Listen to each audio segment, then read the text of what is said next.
अगर आपकी सैलरी 15 लाख रुपया है और आपने 3 लाख का ट्रेडिंग में लॉस कर दिया है, तो क्या आपको सिर्फ 12 लाख पर टैक्स देना होगा? या अगर मैं कहूँ आपकी सैलरी टैक्सेबल स्लैब से नीचे है, यानी आपको सैलरी के ऊपर कोई टैक्स नहीं लगता और फिर भी आपका ट्रेडिंग में लॉस हो गया है, तो क्या आपको आईटीआर फाइल करनी चाहिए? इन दोनों क्वेश्चंस को हम डिकोड करते हैं आज के इस वीडियो में। जय हिंद, मेरा नाम है मोहित गोयल, मैं पेशे से चार्टर्ड अकाउंटेंट हूँ और मैं आपको आपकी स्टॉक मार्केट की जर्नी में एजुकेट करना चाहता हूँ। तो आइए स्टार्ट करते हैं आज के पहले क्वेश्चन से कि अगर आपकी सैलरी 15 लाख रुपया है और 3 लाख रुपए का आपने ट्रेडिंग में लॉस कर दिया है, तो क्या आप सिर्फ 12 लाख की आईटीआर फाइल करेंगे? अगर हम लॉजिक से देखें तो ऐसा ही होना चाहिए, क्योंकि जो 3 लाख रुपए का लॉस है वो जेन्युइन लॉस है, लेकिन इनकम टैक्स लॉजिक पर नहीं चलता, वो रूल्स पर चलता है।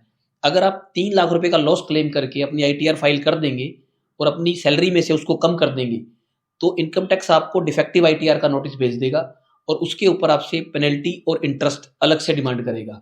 तो इसका सही ट्रीटमेंट क्या है? तो क्या 3 लाख रुपए का लॉस वेस्ट हो गया है या वो कहीं और भी एडजस्ट हो सकता है? आइए अब इस वीडियो को हम एंड तक देखेंगे और जानेंगे कि इस लॉस का सही ट्रीटमेंट क्या है। तो हमें सबसे पहले ट्रेडिंग लॉसेस को दो भागों में डिवाइड करना है। एक होता है इंट्राडे इक्विटी से जो लॉस होता है आपको, उसे हम भाग ए मान लेंगे, और दूसरे भाग को हम मान लेंगे फ्यूचर एंड ऑप्शन से लॉस। अगर आप इन्वेस्टिंग लॉसेस को देख रहे हैं तो उसके लिए आप मेरी दूसरी वीडियो जाकर देख सकते हैं। इस वीडियो में हम सिर्फ ट्रेडिंग के लॉसेस की बात कर रहे हैं, यानी जो इनकम फ्रॉम बिजनेस हेड के अंदर कवर होते हैं उन लॉसेस के बारे में। तो सबसे पहले हम बात करते हैं इंट्राडे इक्विटी लॉस के बारे में। इस लॉस को इनकम टैक्स की लैंग्वेज में स्पेकुलेटिव लॉस बोला जाता है और इस लॉस को किसी और हेड से या सैलरी हेड से, इवन बिजनेस हेड से भी एडजस्ट नहीं किया जा सकता। यह लॉस सिर्फ और सिर्फ स्पेकुलेटिव एक्टिविटीज से ही एडजस्ट किया जा सकता है। अगर आपके पास स्पेकुलेटिव लॉस है तो उसको आप सिर्फ स्पेकुलेटिव प्रॉफिट के अगेंस्ट ही एडजस्ट कर सकते हो, इसके अलावा आप उसको कहीं भी एडजस्ट नहीं कर सकते और इस साल के लिए यह आपका डेड लॉस बन जाता है, यानी यह सिर्फ कैरी फॉरवर्ड हो सकता है, इसको और कुछ नहीं कर सकते आप। इसके अलावा जो अदर लॉसेस हैं, जो हम F&O के लॉस बोलते हैं, वो लॉस एक नॉर्मल बिजनेस लॉस की तरह माने जाते हैं। यानी जैसे आप बिजनेस रन कर रही हैं, अगर उसके अंदर कोई लॉस हो जाए और F&O के अंदर लॉस हो जाए, वो एक ही बात है, वो उसका ट्रीटमेंट सेम है। ऐसे लॉसेस को आप अदर हेड से भी एडजस्ट कर सकते हो और अगर कोई बिजनेस एक्टिविटी कुछ और कर रहे हैं तो उस बिजनेस एक्टिविटीज के लॉस से भी एडजस्ट किया जा सकता है। तो अब हम बात कर रहे हैं सैलरी वाले पर्सन के बारे में। तो ये दोनों लॉस सैलरी हेड में से एडजस्ट नहीं हो सकते। तो क्या यह लॉस वेस्ट हो गए हैं या इनका बेनिफिट हम कहीं और भी ले सकते हैं? तो स्पेकुलेटिव जो लॉस है, जैसा कि मैंने पहले बताया, वो सिर्फ स्पेकुलेटिव हेड से एडजस्ट होगा, उसको हम कहीं और एडजस्ट नहीं कर पाएंगे। लेकिन जो F&O के लॉसेस हैं उनको आप कैपिटल गेन से एडजस्ट कर सकते हैं या इनकम फ्रॉम अदर सोर्सेज, जिसके अंदर एफडी का इंटरेस्ट और डिविडेंड वगैरह आता है, उस हेड से एडजस्ट कर सकते हैं। अदरवाइज आप उसको सैलरी हेड से एडजस्ट नहीं कर सकते, आप उसको इनकम फ्रॉम कैपिटल गेन और इनकम फ्रॉम अदर सोर्सेज वाले हेड से एडजस्ट कर सकते हो। सपोज अगर आपने 3 लाख रुपए का ट्रेडिंग का लॉस किया हुआ है और उसके अगेंस्ट आपने 2 लाख रुपए कैपिटल गेन किया हुआ है, यानी इन्वेस्टिंग का प्रॉफिट आपके पास आया हुआ है और आपके पास 2 लाख रुपए का इंटरेस्ट और डिविडेंड इनकम आई हुई है, तो आप इस 4 लाख रुपए इनकम में से 3 लाख रुपए अपने लॉस को एडजस्ट कर सकते हो और अपना मोटा मोटा अगर हम 30% की स्लैब की बात करें तो 1 लाख रुपए के करीब आप अपना टैक्स बचा सकते हो।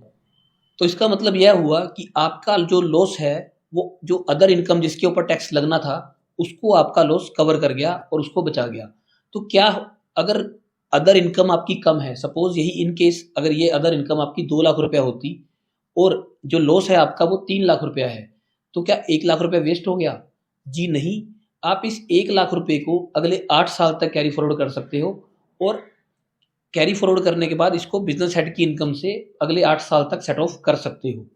In case of speculative business जो हमने बात की थी, जो कि इस साल का डेड लॉस है, उसको आप अगले 4 साल तक कैरी फॉरवर्ड कर सकते हो और अगले 4 साल के अंदर कभी भी आपको स्पेकुलेटिव गेन हुआ तो वो इस लॉस से आपका एडजस्ट हो जाएगा, यानी कि आपको उस प्रॉफिट के ऊपर टैक्स पे करना नहीं पड़ेगा और वो इस लॉस से आपका सेट ऑफ हो जाएगा, आपको बेनिफिट मिल जाएगा। तो किस कंडीशन में आपको यह सेट ऑफ अवेलेबल है, मतलब कैरी फॉरवर्ड अवेलेबल है आपको किस कंडीशन के अंदर? तो उसकी एकमात्र कंडीशन ये है कि आपको उस साल की आईटीआर फाइल करनी है और उसके अंदर अपने लॉस को डिक्लेयर करना है। और आईटीआर जो फाइल करनी है वो ड्यू डेट से पहले पहले करनी है। अगर उस ईयर की ड्यू डेट 31 जुलाई है तो आपको 31 जुलाई से पहले पहले आईटीआर फाइल करनी है। अगर आप 1 अगस्त को भी आईटीआर फाइल करोगे तो आपको ये लॉसेस आपके कैरी फॉरवर्ड नहीं होंगे और आपके जो ये लॉस हैं वेस्ट हो जाएंगे। नेक्स्ट ईयर में अगर आपको गेन होता है तो आपको उस गेन के ऊपर फुली टैक्सेबल आपको डिक्लेयर करना पड़ेगा और वो उसके ऊपर टैक्स देना पड़ेगा। तो इससे हमारा दूसरा क्वेश्चन सोल्व हो जाता है कि अगर आपकी इनकम 5 लाख रुपए से कम है, यानी कि टैक्सेबल स्लैब से कम है, और आपने ट्रेडिंग में लॉस कर दिया है, तो क्या आपको आईटीआर फाइल करनी चाहिए? तो इसका जवाब है हाँ, आपको आईटीआर फाइल करनी चाहिए, और वो भी ड्यू डेट से पहले पहले।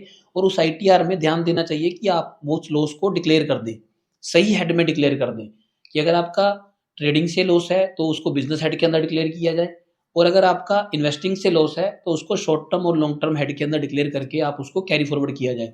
अगर आप रिटर्न फाइल नहीं करते हैं या लेट रिटर्न फाइल करते हैं तो आपको कैरी फॉरवर्ड का बेनिफिट नहीं मिलेगा, और नेक्स्ट ईयर के अंदर गेन के ऊपर आपको पूरा टैक्स देना पड़ेगा, आपको एडजस्टमेंट नहीं मिल पाएगी। तो अभी हम इस वीडियो को समराइज करते हैं। तो सबसे पहले हम सैलरी हेड से एफ&ओ या कोई भी ट्रेडिंग लॉस को सेट ऑफ नहीं कर सकते।